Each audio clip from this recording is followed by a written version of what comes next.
mercredi, j'espère que vous êtes prêts avec votre café, peut-être votre thé, votre jus d'orange comme moi pour passer une belle journée aujourd'hui. On commence une belle journée en prenant notre petit déjeuner spirituel tous ensemble. Je trouve que ça commence tellement bien une journée. Comme je vous dis souvent, si on faisait ça, si tout le monde faisait ça le matin, au lieu de lire toutes les mauvaises nouvelles et l'horoscope, de se concentrer sur la parole de Dieu qui est espérance, notre monde changerait. On rejoint comme à tous les mercredis l'abbé Raymond Gravel.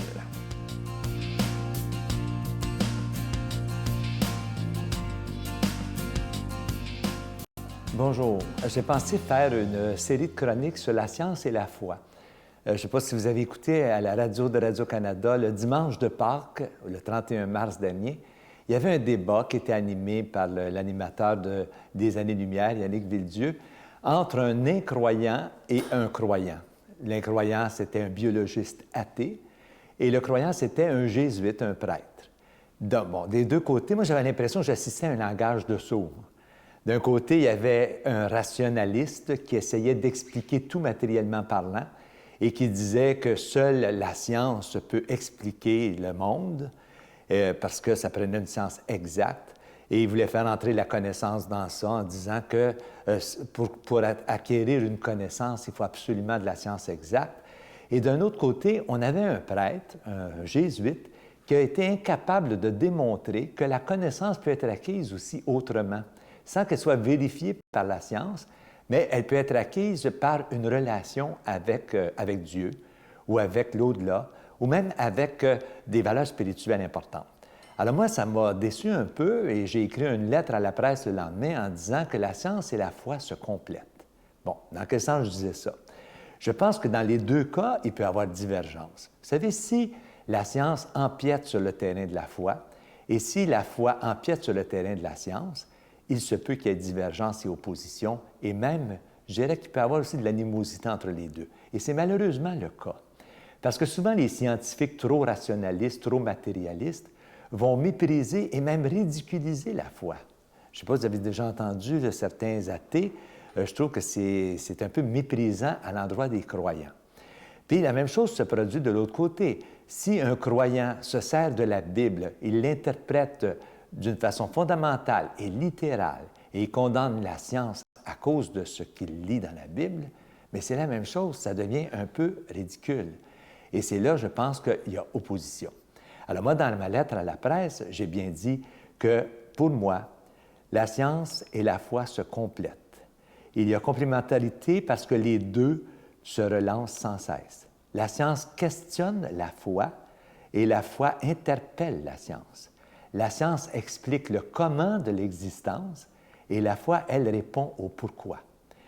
Alors, dans les semaines à venir, je vais élaborer un peu plus à partir de ce débat-là qui était aux Années-Lumière de Radio-Canada parce que je trouve ça important. De nos jours, il y a de plus en plus de scientifiques qui se disent incroyants, mais il y a aussi beaucoup de croyants qui se disent scientifiques. Alors, je pense que c'est important qu'il y ait complémentarité. Alors, je pense qu'aujourd'hui, on peut être croyant et scientifique comme on peut être aussi savant et croyant. Alors, bonne journée. Notre Père qui es aux cieux, que ton nom soit sanctifié, que ton règne vienne, que ta volonté soit faite sur la terre comme au ciel. Donne-nous aujourd'hui notre pain de ce jour. Pardonne-nous nos offenses, comme nous pardonnons aussi à ceux qui nous ont offensés. Et ne nous soumets pas à la tentation, mais délivre-nous du mal, car c'est à toi qu'appartiennent le règne, la puissance et la gloire, pour les siècles des siècles. Amen. Je suis tellement content de vous parler de ce beau cadeau. Vous savez qu'on est au mois de mai, le mois de Marie. Il s'agit d'un dizainier qui est en épinglette et c'est à l'effigie de Notre-Dame de la Guadeloupe. Vous savez qu'elle a été nommée impératrice ou patronne des Amériques par le pape Jean-Paul II.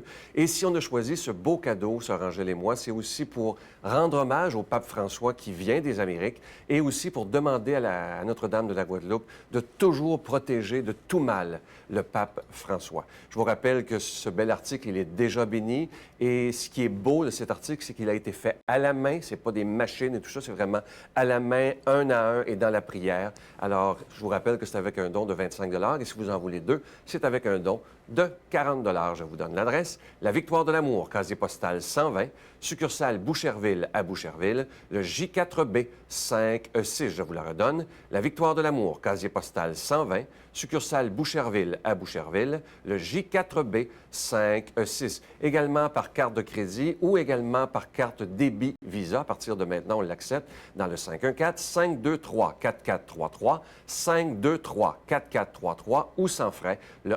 1-888-811-9291, 1-888-811-9291, aussi sur notre site Internet, le www.lavictoiredelamour.org, et également pour les plus de 10 000 personnes maintenant qui nous suivent sur Facebook, vous pouvez également, vous le savez, faire votre don directement sur Facebook. Je vous remercie de tout cœur et je suis convaincu que vous allez beaucoup aimer ce beau cadeau du mois de mai. Je vous remercie de tout mon cœur de votre prière et aussi de votre générosité.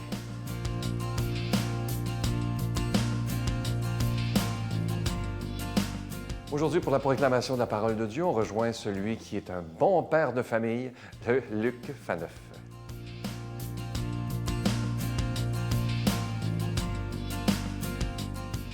Bonjour, merci d'être là pour ce rendez-vous quotidien avec la parole de Dieu.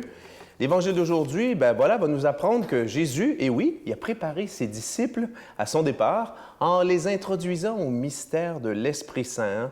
L'Esprit Saint, évidemment, la personne divine agissante au cœur de l'Église.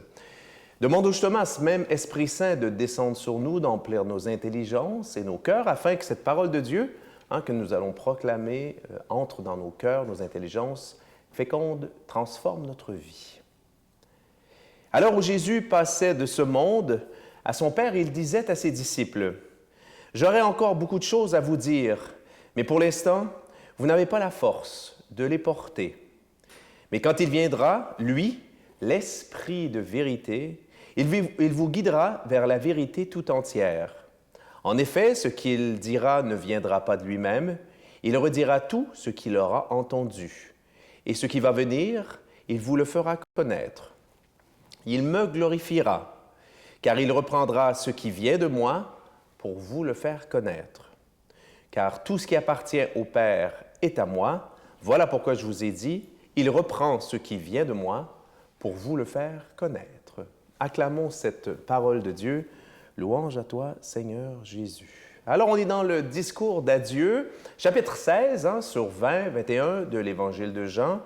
Et voilà, Jésus, comme on le dit dans le discours d'adieu, Jésus prépare les disciples à son départ. Avant que je vous parle de l'Esprit Saint et de ce mystère de l'Esprit Saint qui est vraiment la personne divine, la présence agissante au cœur de l'Église depuis l'ascension de Jésus, depuis son retour au Père, il faut que je vous parle aujourd'hui de la fête d'une des nôtres. Une des nôtres, je dirais par adoption, parce qu'elle était d'abord française, et je m'en voudrais parce que j'aime vraiment beaucoup les Augustines de Québec. Donc, c'est aujourd'hui la fête, la mémoire de la bienheureuse Marie-Catherine de Saint-Augustin. Alors, Marie-Catherine de Saint-Augustin, elle vient de France, elle est née en 1632, elle est morte ici le 8 mai 1668. Et son action, bien qu'elle soit morte à 36 ans, son action a été tellement importante, jugée importante, qu'elle a été déclarée cofondatrice de l'Église canadienne, donc de l'Église de la Nouvelle-France. Alors, c'est une petite Augustine, toute simple, je dirais, qui voulait vraiment donner sa vie dans les missions. Quand on lisait les relations des Jésuites, ces récits des premiers Jésuites qui venaient évangéliser ici les Iroquois et les Hurons. Donc, elle s'est pris, là, vraiment, son cœur s'est enflammé. Elle a dit, je veux donner ma vie, comme dans d'autres, tant d'autres, pardon, comme Marie de l'Incarnation, je veux donner ma vie pour les missions de la Nouvelle-France. Et elle a prié très fort et Dieu a exaucé son souhait. Donc, voilà qu'elle arrive à Québec. Et au fond, sa vie, elle est toute simple, quand on la regarde, je dirais, de l'extérieur. C'est une vie, comme elle est Augustine, elle est à l'hôpital. Elle s'occupe essentiellement des petites sœurs de sa communauté, dont elle devient très vite, bien que jeune, maîtresse des novices, mais elle s'occupe surtout aussi, elle fait même de l'économat, donc la question d'argent, mais c'est surtout qu'elle s'occupe des malades. Et là, il paraît qu'on dit que c'est une héroïne de la charité. Elle s'est littéralement, ça me fait penser au frère André, beaucoup plus tard, elle s'est littéralement brûlée par amour pour les pauvres. Et devant les menaces iroquoises, n'est-ce pas? On se souvient des massacres iroquois qui allaient emporter Jean de Brébeuf en 49. Elle se dit, voilà, même si tout le monde partait, moi, je resterai seule parce que je ne veux pas abandonner les pauvres et les malades. Donc, elle était prête à se faire littéralement scalper par les Iroquois pour ne pas abandonner celle pour qui elle était en service. Voyez? Donc, ça dit quelque chose sur le grand amour. Quand on est déclaré saint dans l'Église catholique, c'est pas parce qu'on a fait des super prouesses athlétiques ou tout ça, c'est pas parce qu'on a eu une vie extraordinaire en apparence, mais c'est parce qu'on a aimé de façon extraordinaire. Maintenant, je reviens au texte. Donc, vraiment, ce qui est intéressant de ce texte, c'est que Jésus montre bien, finalement, que l'Esprit Saint, au début, ben voilà, les apôtres ne savaient pas trop c'était quoi. Entendre parler de Dieu le Père, que Jésus qualifie Dieu, le Dieu d'Israël, Yahvé comme Père, ça encore, ça allait. Les disciples étaient capables de comprendre assez bien. Que Jésus se présente par la suite comme Fils, ça aussi, dans la foi, tranquillement, à force de voir ses miracles, d'entendre ses paroles, ça aussi, les disciples étaient capables de comprendre. Mais la présence de l'Esprit Saint, ça, c'est autre chose. Évidemment que dans l'Ancien Testament, on parlait aussi de l'Esprit de Yahvé. Mais l'Esprit de Yahvé, ce n'était pas, comment dire, une personne. C'était considéré comme une personnification, en quelque sorte, de la volonté de Yahvé, du Dieu de l'Ancien Testament. Mais là, que vraiment l'Esprit Saint soit une personne, c'est quelque chose de nouveau. Alors, au début, les disciples ne vont pas comprendre. Maintenant, ce qu'il faut comprendre, c'est que, justement, au moment de la mort de Jésus, nous, on est 2000 ans plus tard. Nous, on a tous les dogmes. On a Jésus, voilà, une personne divine, une personne humaine et tout le reste. Bon, on n'avait pas ça dans les premiers temps de l'Église. La personne de l'Esprit Saint elle-même, n'est-ce pas? La Trinité. On parle de la Trinité dans l'Ancien Testament, mais la Trinité comme dogme, c'était pas quelque chose qui était compris, qui était accepté de la part des apôtres. Donc, c'est vraiment, ça dit quelque chose de la pédagogie de Dieu. Dieu, depuis la première révélation, je dirais, de l'Ancien, du Premier Testament, de Moïse, jusqu'à la mort du dernier apôtre, parce que c'est ce que l'Église enseigne, la révélation s'est continuée jusqu'à la mort du dernier apôtre, soit environ 50-60 ans après la mort de Jésus. Ben voilà, ce corps de croyance, cet ensemble de croyances qui va constituer l'Église catholique, eh bien ça va se développer et c'est grâce à l'Esprit Saint. Demandons Dieu de nous bénir, lui qui est Père, Fils et Saint-Esprit. Bonne journée. Je vous salue Marie, pleine de grâce. Le Seigneur est avec vous. Vous êtes bénie entre toutes les femmes, et Jésus, le fruit de vos entrailles, est béni. Sainte Marie, Mère de Dieu, priez pour nous pauvres pécheurs, maintenant et à l'heure de notre mort. Amen.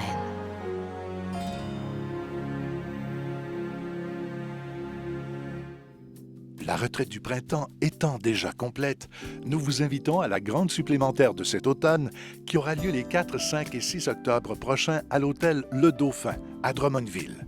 Sous le thème « Si tu savais le don de Dieu », venez vivre des moments inoubliables en compagnie de l'abbé Robert Jolicoeur, l'abbé Robert Lemire, Dolly Dimitro, Sylvain Charon et Miguel Padilla.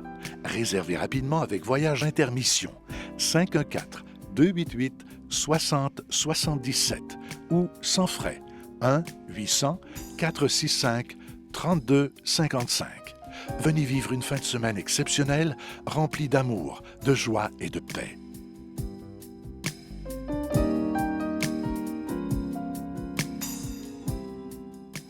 Aujourd'hui, je vais vous souhaiter une belle journée et comme on le fait à tous les jours maintenant, je vous laisse avec une belle pensée du pape François. Aujourd'hui, c'est vraiment une très, très belle pensée. Écoutez bien ceci. Être chrétien ne se réduit pas à suivre les commandements, mais c'est laisser le Christ prendre possession de notre vie et la transformer.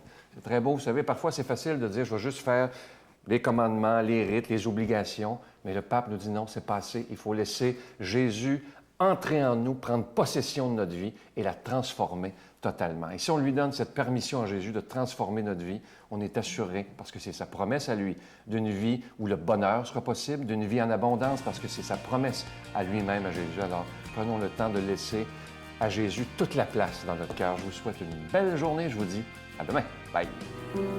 Mais surtout, passez-la voir, votre maman. Souvent, l'embrasser et lui dire merci. Croyez-moi, quand elle ne sera plus là, ce grand trou béant sera irremplaçable. La Victoire de l'amour remercie de tout cœur les Résidences Soleil de leur accueil si chaleureux.